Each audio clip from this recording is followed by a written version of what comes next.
পৃথিবীর সবথেকে দুর্বল, বাজে, নিকৃষ্ট, কুৎসিত টেস্ট টিম হচ্ছে বাংলাদেশ। এটা গতকালকে ইন্ডিয়ান ধারাভাষ্যকার আকাশ চোপড়া বলছে তার ইউটিউব চ্যানেলে। এই কথাটা শোনার পর আমি 1 মিনিট চিন্তা করে দেখলাম যে কথাটা তিনি খারাপ বলে নাই। আরে ভাইয়া, ড্র হওয়ার টেস্ট যে দল হারতে পারে এইভাবে, মানে 2 দিনের মধ্যে একটা টেস্ট শেষ হয়ে যেতে পারে যে দলের কাছে, সে দলকে মানুষ আর কীভাবে সম্মান করতে পারে? যে দলে অভিজ্ঞতার কোনো কমতি নাই, যে দলে অলরাউন্ডারের কোনো শেষ নাই, যে দলের ব্যাটসম্যানদের পক্ষে ক্রিজে থাকা সম্ভব, সেই দলটা যখন কুরিসি মানের খেলাধুলা করে, কুরিসির মানে ক্রিকেট খেলে, তখন ওই দলটাকে কি বলা সম্ভব? এটাই বলা সম্ভব যে বিশ্ব ক্রিকেটের সবথেকে বাজে ক্রিকেট দল হচ্ছে বাংলাদেশ। টেস্ট ক্রিকেট দল হচ্ছে বাংলাদেশ। কেন দেখেন, এই সুযোগটা যদি আফগানিস্তান পাইতো, তাহলে আফগানিস্তান কোনোভাবেই এই ম্যাচটা হাতছাড়া করতে দিত না। হ্যাঁ, ঠিকই তারা ড্র করতেও, মানে তারা কামড়ে ধরে থাকতো। এই সুযোগটা যদি জিম্বাবুয়ে পাইতো ইন্ডিয়ার সাথে, তাহলে এই ম্যাচ কোনোভাবেই ইন্ডিয়ার দিকে যাইতে দিত না। কিন্তু বাংলাদেশ কিন্তু ঠিকই কাজ করছে। দেখেন, আপনারা যারা আমার আগের ভিডিও দেখছেন, আমি সেই ভিডিওটাতেও বলছি যে এই ম্যাচ কিন্তু বাংলাদেশ হারার সম্ভাবনা তৈরি করছে এবং বাংলাদেশ এই ম্যাচ হেরে যাচ্ছে। আমার কথাটা কিন্তু মিলাই নিছেন হয়তো। যারা আমার ভিডিওটা দেখছেন তারা হয়তো আমার ভিডিওতে অনেকেই কমেন্ট করছেন যে ভাইয়া আপনি যা বলছেন মনে হয় ঠিক, হ্যাঁ এটা ঘটতে যাচ্ছে এবং এটা ঘটেও গেছে। এখন কথা হচ্ছে, বাংলাদেশ দলের কি কোনো কমন সেন্সের অভাব নাকি ক্রিকেট সেন্সের অভাব? আর কিভাবে এদের কাছে টেস্ট ক্রিকেটটাকে প্রেজেন্ট করা যাবে? হ্যাঁ, এখানে বিসিবির দোষ আপনারা দিতে পারেন। হ্যাঁ, কারণ আমাদের শুধু এনসিএল হয়, ঢাকা লিগ হয়, আর কোনো লিগ হয় না। ইন্ডিয়ান দিকে যদি তাকান, তারা একের পর এক লিগে ব্যস্ত। যারা রেড বলের প্লেয়ার তারা রেড বল নিয়ে ব্যস্ত, যারা হোয়াইট বলের প্লেয়ার তারা হোয়াইট বল নিয়ে ব্যস্ত। সেখান থেকে প্লেয়ারদেরকে টান দিয়ে নিয়ে এসে খেলতে নামাই দিতেছে। আচ্ছা, জাওসাওয়াল প্লেয়ারটা কয়দিন বয়স? জাকির হাসান মানে তার আগে খেলা শুরু করছে টেস্ট, সাদমান হোসেন তারও আগে খেলা শুরু করছে টেস্ট। হ্যাঁ, এদের নাকি এখন অনভিজ্ঞ, এরা নাকি কচি কাছার মেলা। মানে বাংলাদেশের টেস্ট টিম হচ্ছে যারা এনসিএল, ঢাকা লিগ, ঘরোয়া লিগ থেকে এসে মূল প্রস্তুতি নেবে হচ্ছে ন্যাশনাল টিমে। সেখানে এসে 10 বছর খেলার পর বাংলাদেশ টিমের প্লেয়াররা পুরাট হবে। তাছাড়া এদের দ্বারা টেস্ট ক্রিকেটের নেক্সট প্রজন্ম তৈরি হবে না। আর ইন্ডিয়ান যেগুলো প্লেয়ার আছে, তারা একটা ম্যাচ যদি সুযোগ পায়, সেই একটা ম্যাচেই ডাবল সেঞ্চুরি করে তারা বোঝাবে আমাদের অভিজ্ঞতা অনেক। ব্যাপারটা এমন কি না, একটু চিন্তা করে দেখেন। জাওসাওয়াল প্লেয়ারটা এই সাদমান আর দেখা যাচ্ছে আমাদের জাকিরের থেকেও ছোটো না? হ্যাঁ, প্লেয়ারটা কী এমন খেলা আছে, কী এমন বয়স আছে যে খেলোয়াড়টা খেলতেছে, মারতেছে, একদম হিট করতেছে, যার ব্যাটিং স্টাইলটা T20 ODI সেম। আমি এখানে কোনো টেস্ট মেজাজ তাকে দেখি নাই। হ্যাঁ, তাকে ওভাবে খেলতেও নামাইতে দেওয়া হয় নাই। কিন্তু বাংলাদেশের এরা ওপেনিং জুটি, এরা মানে দিন দিন কচিকাচার হয়ে যাচ্ছে। আমাদের যেমন যত মায়ের কাছে সন্তান যত বড়ই হোক, হ্যাঁ, সারা জীবন যেমন ছোট, এই সাদমান আর জাকিররা বাংলাদেশ ক্রিকেট বোর্ডের কাছে তারা কচিকাচার মেলা। তাদের 7 খুন মাপ। হ্যাঁ, যত দোষ হবে সিনিয়র ক্রিকেটারদের। হ্যাঁ, এই যে সাকিব, মুশফিক, মমিনুল কেন খেলতে পারলো না, দোষ এদের। আরে ভাইয়া, তোমরা যে ক্রিকেটটা নিয়ে যে খেলতে আসো, তোমাদের ন্যাশনাল টিমে আসো, নিজে আগে প্রিপারেশান নেন না কেন ভাই? ভালোভাবে ঘরোয়া ক্রিকেটে প্রিপারেশান নেন না কেন? বাংলাদেশ দলের কোনো প্লেয়ারকে আমি শুনতে দেখি নাই যে আমাকে এখনও দলে টানেন না, আমি এখনও নিজেকে পাকাপোক্ত করি নাই। যদি একদিন ক্রিকেট ভালো খেলছে, একটা সেঞ্চুরি করছে, মিডিয়াতে এসে গেল, মিডিয়ার চোখে যদি কোনো প্লেয়ার পড়ে গেল, সেই প্লেয়ারটা আমাদের নির্বাচকের চোখে পড়ে গেল এবং সেই প্লেয়ারটাকে আমরা ন্যাশনাল টিমে চলে নিয়ে আসলাম।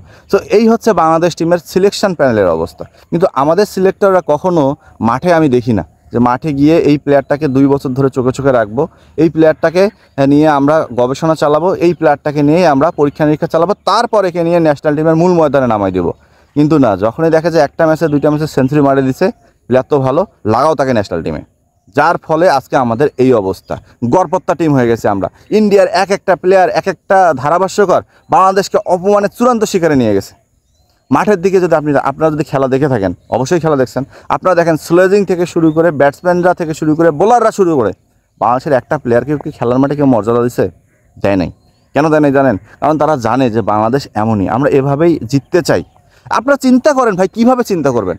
আপনাদের যদি হার্টের সমস্যা থাকে, আপনাদের যদি পাইলসের সমস্যা থাকে, আপনাদের যদি ব্রেনের সমস্যা থাকে, আপনাদের যদি মনের সমস্যা থাকে, তাহলে বাংলাদেশের খেলা কি আপনি দেখতে পাবেন? 2 দিনের ম্যাচ নিশ্চিত ড্র। এটাতে যদি আমার গ্রামের টিমটাকেও নামায় দেওয়া হতো, আমার ছোটো বাচ্চাগুলোকেও নামায় দেওয়া হয়েছে, 2 দিনের খেলারই, তারাও বলতো কি ভাই এই খেলা তো ড্র ছাড়া জীবনও করবো না। সেখানে বাংলাদেশ দলের এস্টাবলিশ ব্যাটসম্যান তারা ম্যাচটাকে এভাবে হেলায় ছেড়ে দিল।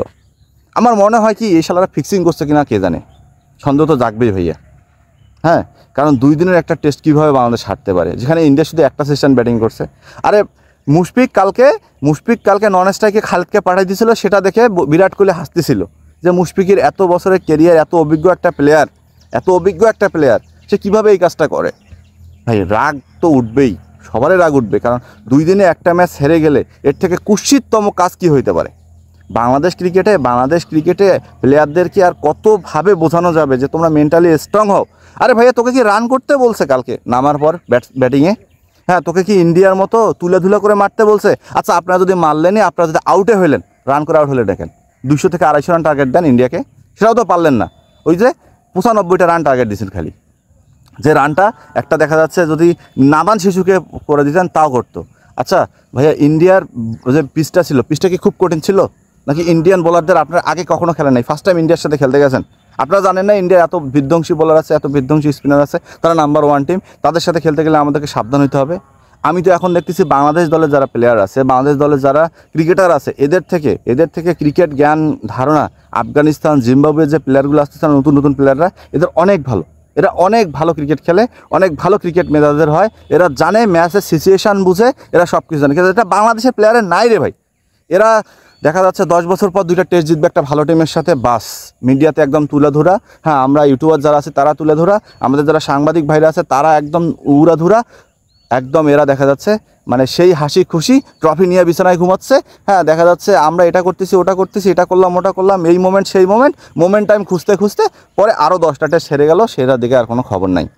এবার যে ইন্ডিয়ার সাথে ম্যাচটা যেভাবে হারলেন, আপনাদের কি এবার বোনাস দেওয়া উচিত নাকি বেতন কাটার দরকার? গত ম্যাচ পাকিস্তানের সাথে জিতছেন, আপনাদেরকে বোনাস দেওয়া হয়েছিল। হ্যাঁ, এবার অন্তত আমার মনে হয় এদের বেতন থেকে বোনাস কাটা না, এদের বেতনটাই কাটে রাখা দেওয়া উচিত। ম্যাচ ফিটা যে হারে গেলে ম্যাচ ফি কাটা হবে, জিতলে ম্যাচ ফি দেওয়া হবে। তখন দেখবেন কি ক্রিকেটাররা আন্দোলনে চলে গেছে, কারণ বাংলাদেশ মানেই তো আন্দোলনের দেশ, এখানে আন্দোলন ছাড়া তো আর কোনো কথা হয় না ভাইয়া। তো এখন কথা হচ্ছে এইভাবে বাংলাদেশের টেস্ট ক্রিকেট আর চলতে পারে না, বাংলাদেশের ক্রিকেট আর চলতে পারে না। হ্যাঁ, নতুন বিসিবি সভাপতি এবং নতুন বিসিবি পরিচালকদের প্রতি করুণভাবে অনুরোধ করে জানাচ্ছে যে আপনারা একটা ব্যবস্থা গ্রহণ করেন, কারণ বিশ্ব ক্রিকেটে অপমানগুলো আমাদের আর সহ্য হয় না। আমরা যারা বাঙালি ক্রিকেট প্রেমীরা আছি, হ্যাঁ, তারা অনেক আশা নিয়ে খেলা দেখতে বসি। আমরা একটা ভালো কম্পিটিটিভ ক্রিকেট চাই, আমরা একটা ভালো খেলা চাই, ভালো খেলা উপহার চাই। সেখানে আমাদের দেশের প্লেয়াররা আমাদের এমন একটা সিচুয়েশান তৈরি করে যেটা বলতে নিজেরও লজ্জা লাগে, এবং নিজে লজ্জা বোধ হয়ে কালকে টিভিটা অফ করে দিয়েছে রাগ করে। ভাগ্য ভালো টিভিটা দিকে রিমোটটা ছুরি মারে নাই, তাহলে তো লসটা আমারই হয়ে যেত। কিন্তু চিন্তা করছি লস করে কোনো লাভ নাই।